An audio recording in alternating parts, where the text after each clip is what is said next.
it up, sound like a boombox or a stereo. Under the covers, hitting it like I love her. Felt like an explorer the way she got discovered out. I was 16, I did like 21 and up. Had a baby face, so I had to get my money up. Now the ladies love me, but I don't love none of them. Drinks on me, you know I did 21 and up. 21 and up. 21 and up.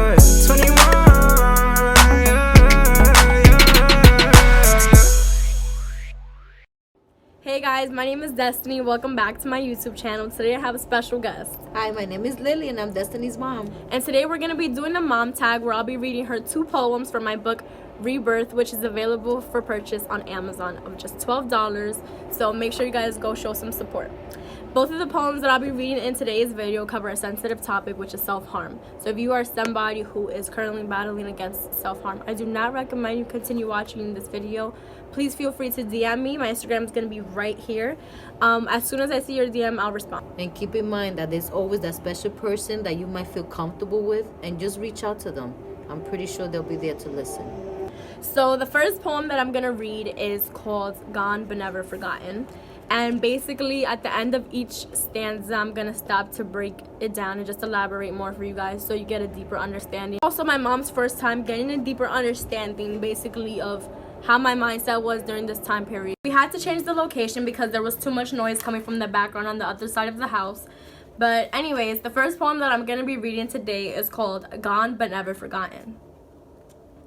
Seeing my old best friend brought flashbacks. With flashbacks came grief. It is ironic that my method for relieving internal pain was inflicting physical pain on my pale white wrist. No one can comprehend why I did it. Seeing the blood rise from my skin was delightful. A lot of people ask the question, why do people cut themselves? And there's no specific answer to that question. Everybody has their own different, reasoning for it. Not that it's okay, not that it justifies you doing it, but everybody has their own reasons. So my reason for it was, I just had a lot of triggers, honestly speaking. I had low self-esteem. I was going through a lot of family issues. There was also this one time I remember there was this boy, and he was like one of the first boys that I really liked in middle school. And it's so weird speaking about this in front of my mom. It's so weird. But there was this boy, and I liked him in middle school. And he lived around my area. So it was exciting, but he was older than me. So it was not okay. You know what I'm saying? He was older than me. So I'm not even gonna say the age because it's gonna sound bad. I'll tell you the age first. I thought that, he was like really cute and stuff.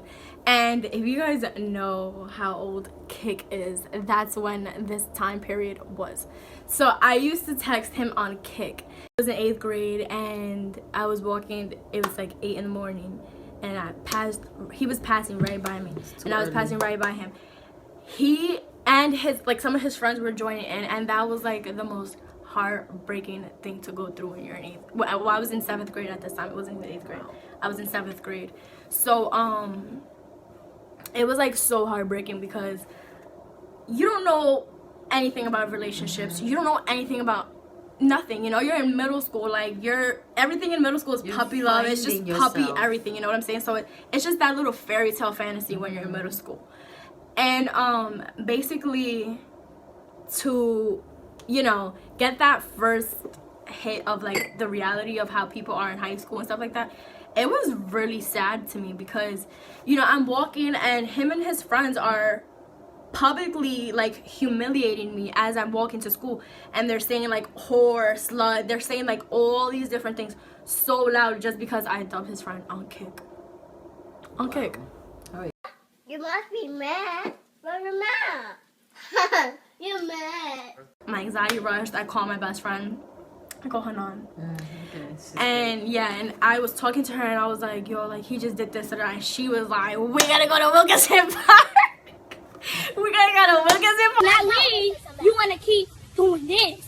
But then when I come around, you don't wanna post up. Down to honestly speaking, he was just immature. But that was like the first event that I could remember that like really impacted my esteem, because I was outside and I felt so humiliated, and like the words were just so powerful, and I was like so hurt. You know what I'm saying? It's just usually that I was so young. I was you, only like, 12. That's a way of like trying to talk to a girl. Was it? He texted me on like Instagram a couple of times, wherever the case was. And honestly, I don't hold a grudge because of how long ago and how young everybody was from that situation. Has he ever apologized? But yeah, he's apologized. The metal gliding upon my flesh left a scar that will forever be a flashback. The deeper it went, the bigger my satisfaction grew. So basically the first time that I ever did it, I did it too hard, not knowing what the blade was actually capable of doing, and it left like this like little circle that I have on my arms, like a dent, because I did it so deep that if I was to, you know, go across, God forbid, I could have lost my life. When I used to talk to my ex-boyfriend on the phone, he used to try to like give me hope and tell me, you know, like, oh, in the future when I'm rich and I could take care of you, this and that. So when he would tell me this, I would literally be sitting on the other side of the phone doing it, and he would never know. Wow. He would never know. He would call me and he would tell me how he would watch 13 Reasons Why and how he would be so sad because he watched it, and he would cry, and I would be on the other side of the phone doing it, crying as I'm doing it. And you know what's so sad at times? That sometimes you have that caring parent that's like right behind that wall, waiting to see if you can open up about any situation that might be happening. And it's sad because sometimes things happen and the parent don't get to know why did she do this, why she didn't talk to me or he didn't speak to me.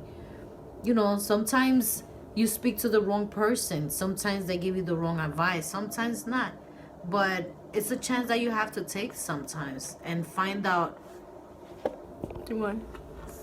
like who is that special person that really can guide you through the right path and give you that right advice. And honestly speaking, I feel like at this point in my life, that special person to me was honestly myself. I would have to say it was myself, because I couldn't listen to anybody else. You know, people have tried to talk me out of it, and it never worked out for me. But the day that I got tired of it and I realized what I was doing to myself was the day that I stopped. It wasn't the day that my best friend told me to. It wasn't the day that the love of my life at that time told me to. I mean, he did play, like, you know, a big role because he made me throw away my blade. But the person who stopped putting the blade on her wrist was me. And I need to give myself credit when it's due. And that takes a lot.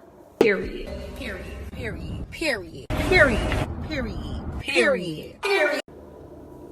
Luckily, I was one of the individuals who got to see another day, but the girl, the one who enjoyed opening her flesh, was not me. It was the girl manipulated by the demons in her mind. Seeing my old best friend, the metal blade, brought back horrific flashbacks that no one could comprehend. So this poem is basically just a reflection of when I used to do that. There's a butterfly method that you basically draw a butterfly where you would potentially commit self-harm, and you name that butterfly after somebody special. And if you give into the temptation of cutting yourself, then basically the butterfly dies and you failed that person.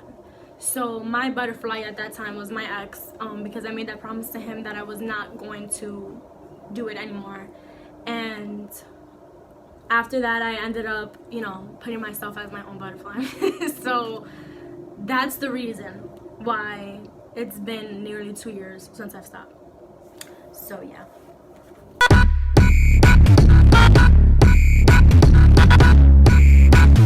On to the next poem now, and this next poem is called Broken Cup. There was one time where I was in my sister's house, and she had little plastic shot cups, and I was holding one in my hand and I was just looking at it. Everybody's talking, everybody's laughing, and I was just looking at the little plastic cup. And while I was looking at the little plastic cup, it broke. The sharpness at the edge of the cup and the sound of the cup breaking like triggered me, and it brought me back to when I used to, you know, do it. this is when the assault that was mentioned in the book started coming to light, so I was going into trial. A sharp sensation that only my flesh could recall. Chills hosting a marathon through my arm, gashes with an appetite for companionship.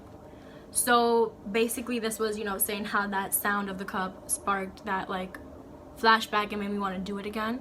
And it also says how, you know, gashes with an appetite for companionship. So the old scars that I do have were hungry for more.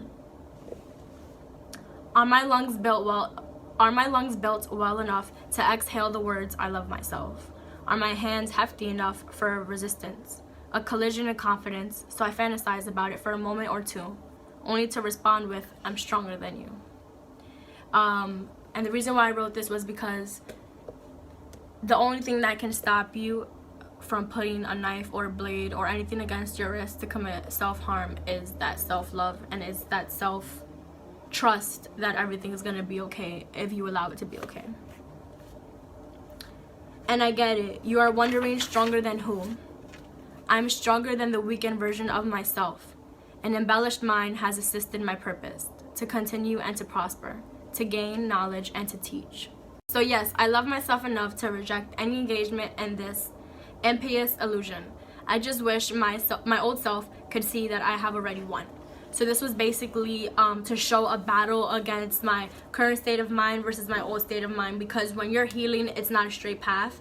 There are going to be times where you're going to want to do it again. There's going to be times where you're going to get, you know, sudden sadness and melancholy and all that kind of stuff, and it's really out of your control. But when you're healing, that's just something that's natural, because it's not a straight path forward. Nothing in life is ever a straight path forward. There are bumps, there's curves, there's turns, there's detours, there's all of that. That's correct. And basically it all just relies on what decisions you make for yourself. So don't ever feel like you're stuck in a situation, because the only reason why you'll ever be stuck in a situation is because you allowed yourself to think that.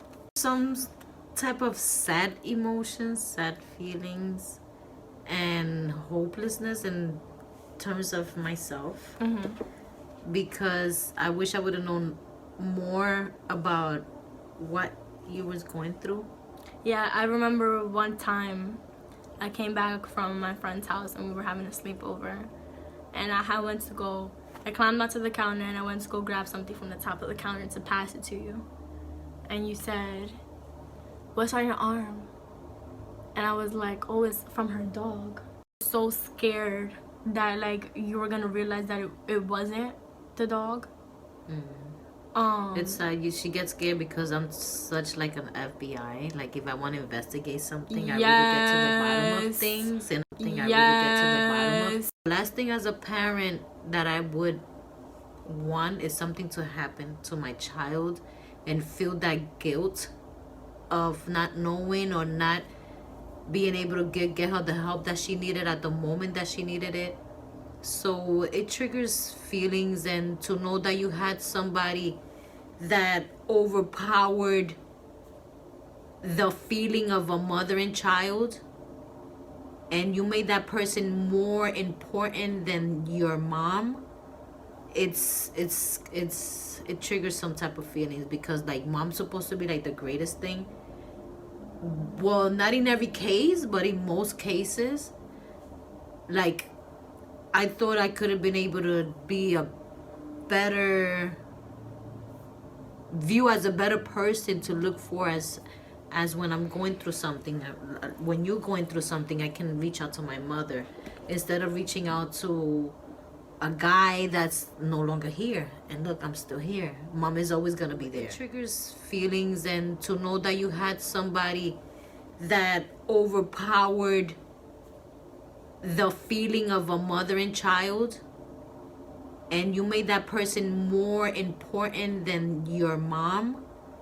It triggers some type of feelings, because like mom's supposed to be like the greatest thing. Well, not in every case, but in most cases. Instead of reaching out to a guy that's no longer here, and look, I'm still here. Mom is always gonna be there. You know, I always try to be there for my children. So I feel like it's hard when you're like, you know, going through all that stuff, and trying to find somebody, you know, I'm just glad you did just find trying somebody. to I'm just glad you did find somebody and that you're still here and able to talk about it. And I know. the first thing that goes to your mind is like, what if they judge me, or what if they think I'm crazy, what if they think that, you know, I'm not normal because I'm doing these kind of things. In the Latin population, like, to get that help, because sometimes you feel like, oh, I'm not crazy, but in order for you to get help, you don't need to be crazy. Yeah, you know. You know, sometimes you have emotional problems that you need to vent and take out, and sometimes you went through stuff as a youth or as a child, and you buried it inside, not knowing that it was gonna work against you later on. It's hard to find somebody that you could talk to and actually like Get the right wanna, feedback. yeah, get the right feedback and want to continue talking to, because there was a few of my friends that I've mentioned to them and Just you know that they cared. No, like I knew that they cared. I knew that my real friends cared about what I was telling them. But because you are so different than me when it comes to like culture and morals and beliefs and like just they won't understand financially and everything, like they're just so different from me, so my problems were so different from their problems. Self-harm is like so scary because that was the reason, you know, it starts off with the small stuff, you know. It started off with self-harm, and then it was like I didn't feel like it was doing enough for me, and then that's when I had the first suicide attempt. And I was in 7th grade still that year when I first had my first suicide attempt. And I remember that it was with a charger. And I was in my room. And I had 2 friends over the house that day. My mom was not home. And I had 2 friends over my house. And I couldn't wait any longer. I was getting more depressed by the minute. And I just felt like I needed to end it right there and then. So I was like, let's play hide and go seek. And then we decided to play hide and go seek. And I was in my room. And while they went to go hide, my current best friend, who her name is Hanan, she walked in and she saw it and she stopped me. She took it off. She like held me. I cried. I broke down and everything. But that was my first attempt. And I remember it was because I started growing numb to self-harm. There's a point where you do it so much where you literally just can't feel your arm anymore. I stopped cutting like my sophomore year. I want to say the beginning of my sophomore year, so like September of my sophomore year. And then the following month was when I went through the assault that was in the book, and that's when it was really tempting the most to you know, engage within self-harm, because I was battling with the assault ultimately by myself, and it's because I kept it in for 6 months, you know. I didn't tell nobody for 6 months, and that made my anger grow. That's why my depression was as bad as it was. That's when I started getting my PTSD. That's when my anxiety started kicking in really bad. Like, that was a really dark period, and it was all because I had so much built up issues and emotions, and they were so powerful that they got the best of me before I was able to, you know, look for help and want that change for myself. And it's strange that I didn't know what was going on with her, but that's when I noticed she was angry. She was like a little bit rebellious with her words. She would talk back like that's not the norm for her. She used to tell me to go to the supermarket, and I used to get pissed off. I had a problem. I had an attitude every single time, and she didn't know that it was because every single time I went to the supermarket, or every single time that I've walked to go to the supermarket, I've had to pass by the guy who was one of the people that assaulted me. And you know, when it comes to PTSD, when it comes to PTSD, that's something that's like really scary, because it's not just anxiety, you know what I'm saying? Like, you hallucinate, you hear things.